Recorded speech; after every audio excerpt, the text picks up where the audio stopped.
Hey, this is 2600 here, and today we're going to be taking a look at the Pinball Hall of Fame Williams collection for the Nintendo 3DS. First thing you'll notice is that in the top screen it looks very similar to the other Williams collections that were released on various other systems. First thing we're going to take a look at is the main menu overview. If you look at the bottom screen, you'll see that there's Arcade, Challenge, Tournament, and Options. Arcade mode is just the standard arcade mode. You can go in and play any of the pinball machines.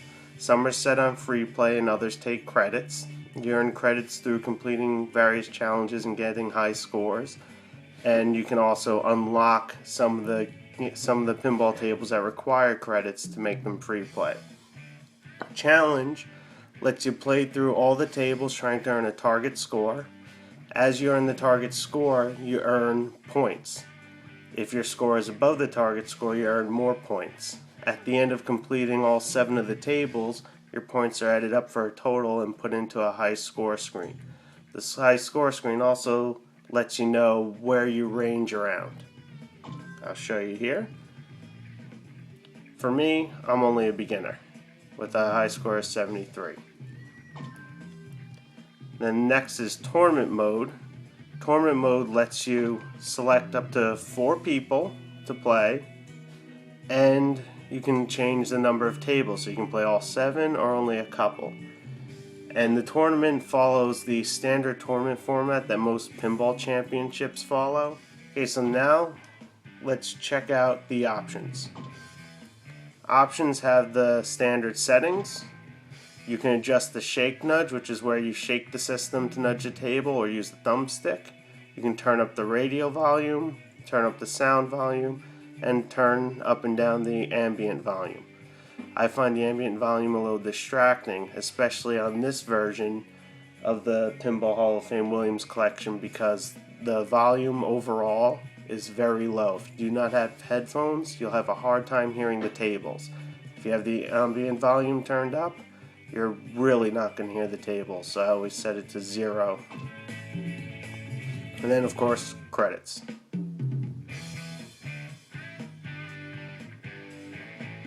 And we'll not watch all those just yet. So first we're going to go into arcade mode and take a look.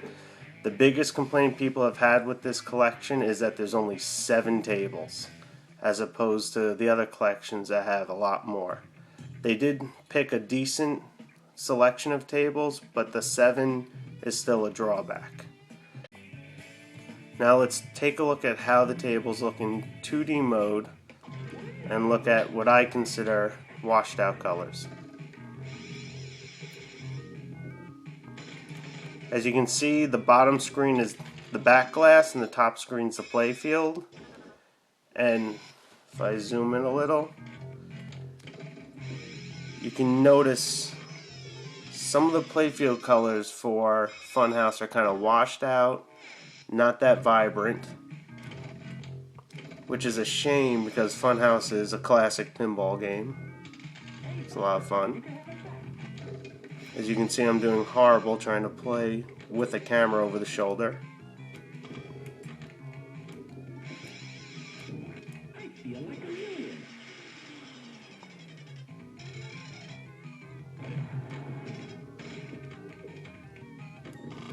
I'd have to say the selection of tables are nice. Unfortunately, Funhouse, for me, seems to have turned out the worst as far as the transition to the 3DS and the portable system when compared to the home console versions of the game. Okay, now let's take a look at the table menu. Each table has a menu where you can play the table, buy a free play if you have enough credits, list of high scores, instructions, which I'm pretty surprised that they included the voiceovers for everything that were on the Wii collection, especially the instructions. So in case you can't read, they'll read them to you. Another cool thing is there's table goals. First, you start off with 5 table goals. If you complete all 5, it unlocks wizard goals. Then there's also options, which same settings and controls as the previous menu. But if you go to the unlock options, you can unlock custom ball, tilt, and mirror mode, which adds to the replay value. Now we're taking a look at Taxi, one of my personal favorites.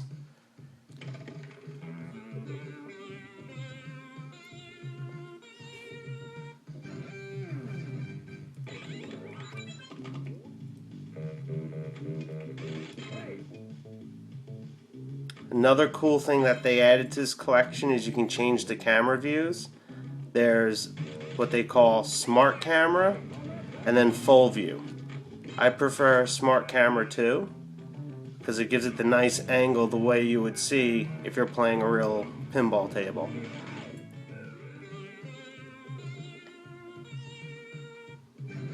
And what's nice about the 3D, if you put on a set of headphones and you turn the 3D all the way up, you almost feel like you're playing a miniature real pinball table.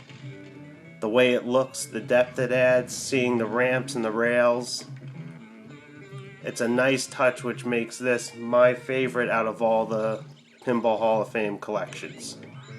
Unfortunately, if you're one of the people who turns the 3D mode off on the 3DS, you're not going to get your money's worth. Because I find the 2D mode hard to play in, as it's kind of hard, the resolution's not that well, it's hard to see what stands out, versus 3D mode where it looks like you're looking at an actual table. Okay, now I'm going to show you the nudge feature, which is cool, much like on the Wii version of the Williams collection. You could shake the remotes to nudge the table and the controller. This you can shake the system. And we're going to take a look at Whirlwind. The biggest problem with Shake Nudge is the kind of flimsy lock on the top screen. When you're trying to shake the table, as you can see, the whole upper screen shakes with it. It doesn't stay sturdy.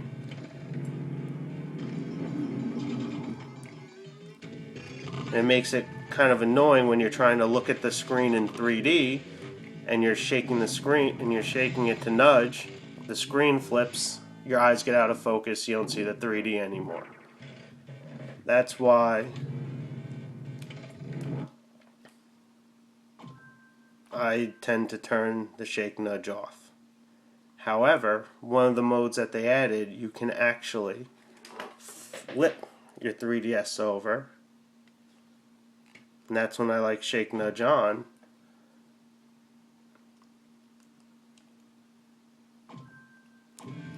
Because now it's set up like a real pinball table.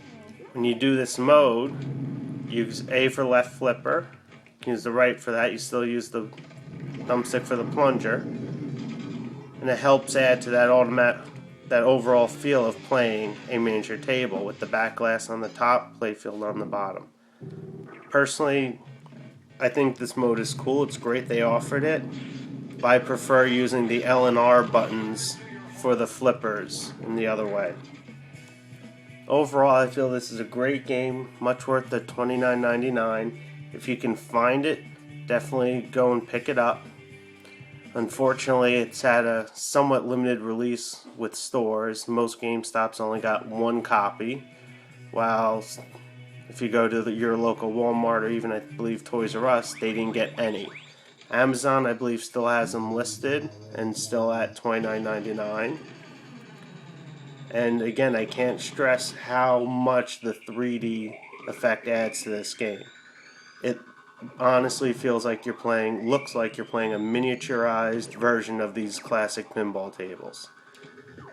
I think they added plenty of features for the cameras. The only downside is the fact that there's only 7 tables. That's the Pinball Hall of Fame Williams collection for the Nintendo 3DS. This is 2600 saying, till next time.